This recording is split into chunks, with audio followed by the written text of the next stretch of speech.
I finalment, després d'ajornaments successius, avui s'ha alçat el secret de sumari del cas Gürtel. Això sí, no sense problemes. Les parts no han pogut accedir a primera hora del matí al sumari penjat en una web perquè les claus facilitades pel Tribunal de Madrid eren errònies.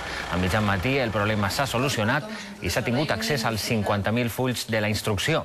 De moment, el que ha transcendit són informacions ja publicades en premsa fa un any que assenyalen que l'extresorer del Partit Popular, Luis Bárcenas, va rebre suposats cobraments de més d'1 milió d'euros de la trama.